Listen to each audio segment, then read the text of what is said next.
Bismillahirrahmanirrahim.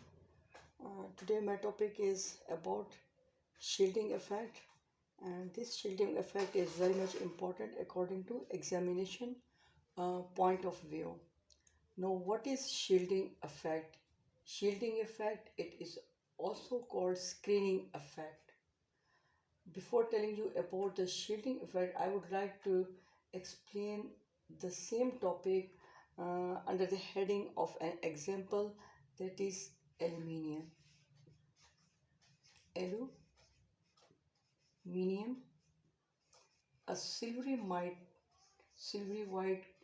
metal which is commonly used, and here I'm showing you the aluminium foil. This aluminium foil in the periodic table is shown with the symbol capital A and small l. Now this aluminium has atomic number 13.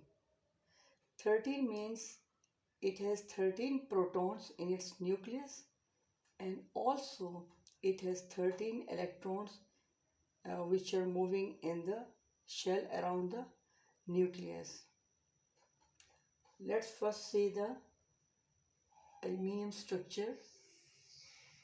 This is nucleus, okay? Within the nucleus are 13 protons in it, and you know the protons, they have a positive charge, and the neutron which are present in the nucleus, they have no charge. So overall charge on the nucleus is positive one.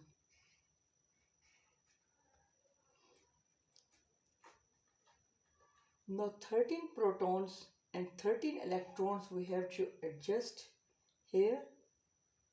Let's see the first shell. This is the first shell around the nucleus in case of aluminium. This is the second shell, and this one is the third shell. Now you know we have to fill the electrons. The first shell carries maximum 2 electrons. So 2 electrons in the first shell. We have to accommodate 13 electrons, and then 8 electrons, 1, 2, 3, 4, 5, 6, 7 and 8. 8 electrons, 8 plus 2, 10.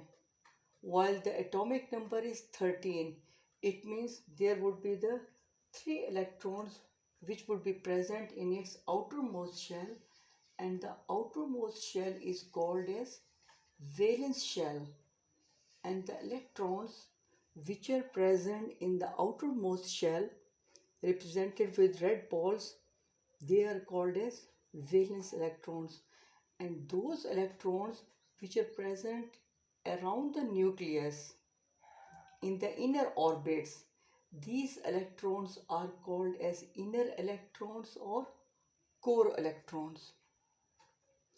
Now you already know about the charges of electrons and protons. Now what happens? The overall charge on the nucleus is positive, and the charges on the electrons, they are negative. Okay, so what happens?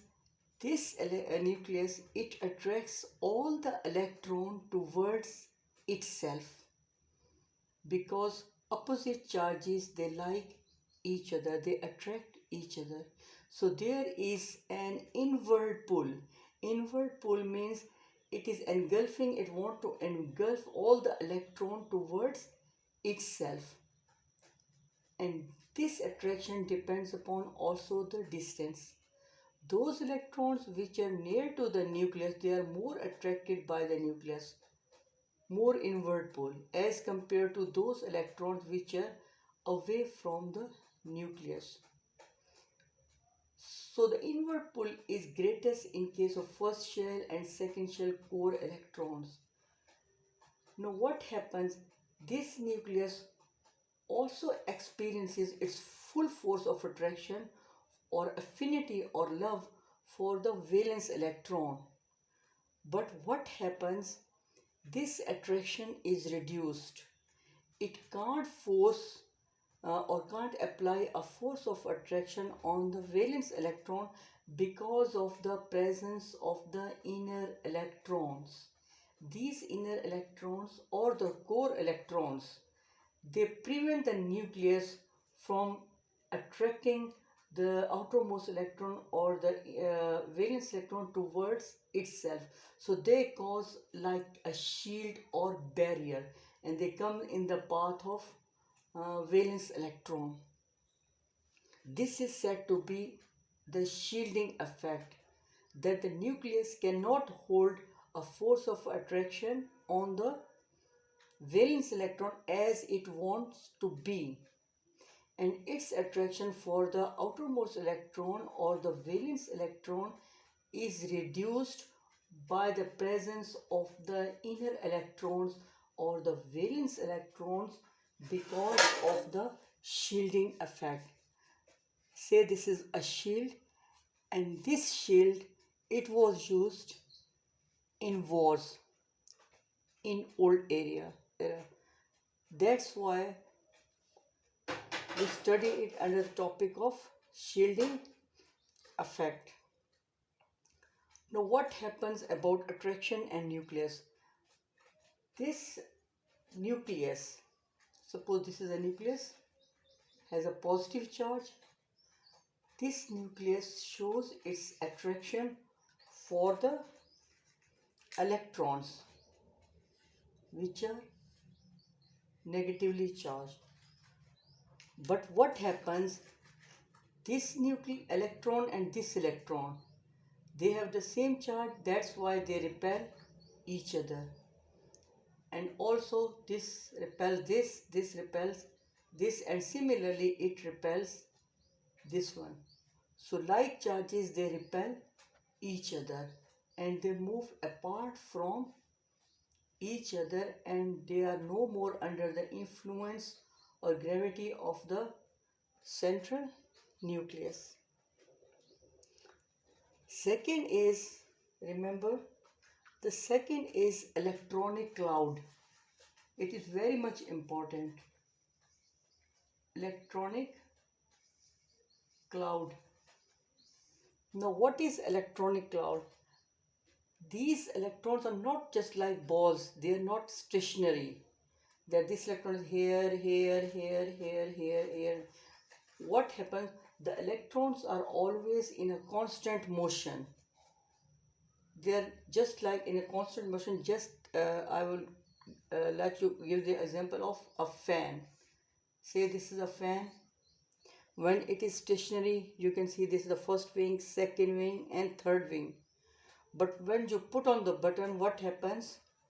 You can't count how much wings the fan has. The fan develops an electronic cloud overall. So when there is electronic cloud, it means there is overall charge around the nucleus in all directions.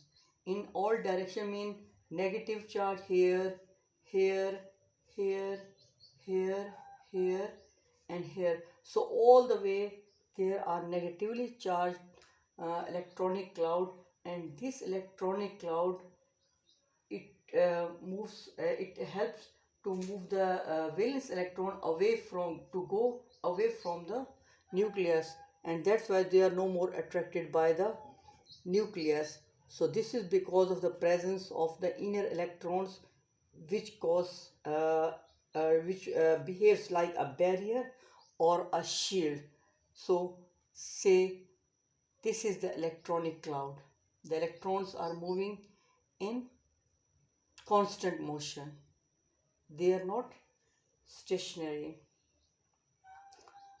Now if the question arises, suppose a question is given and the question is that a number of elements are given and the teacher asks which element shows more shielding effect as compared to other.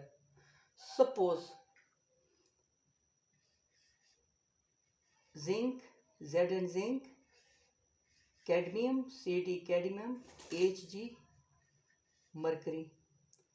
Zinc, you know it's a metal and it has atomic number 30, and you have used the zinc utensils in your kitchen.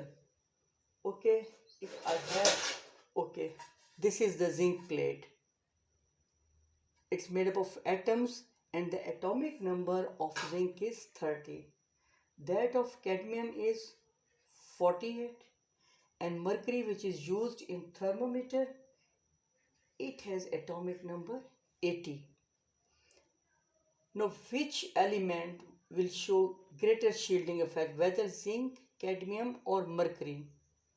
The hint is the element with greatest number or maximum number of electrons or atomic number would show greater shielding effect, because more and more core electrons will be available to behave like a shield. So it means what will happen? Mercury. The answer will be mercury. Now there is another question, easy question. Fluorine, a gas, chlorine, also a gas used in Dettol, a white gas, and bromine, a liquid. This fluorine, it has atomic number 9, chlorine has atomic number 17, and bromine has atomic number 35. So chlorine is used in Dettol. When mixed in water, you get the white color. Okay. Now, which element will show much shielding effect? Whether it will be fluorine, whether it will be chlorine or bromine. So see, which element will have more and more core electrons or innermost electrons. So greater is the number of atomic number, or greater is the atomic number of electrons, the element will show more and more screening effect or shielding effect. So what will be the answer? Correct? It will be definitely bromine. So shielding effect or screening effect is simply a barrier which comes in the path of valence electron or the outermost electron, and because of this shielding effect the nucleus force of attraction is reduced to half.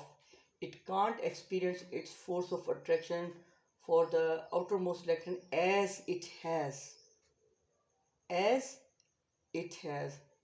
So the social example is just like stepmother. A stepmother and the valence electron and the children, they also have the same problem. Okay, thank you.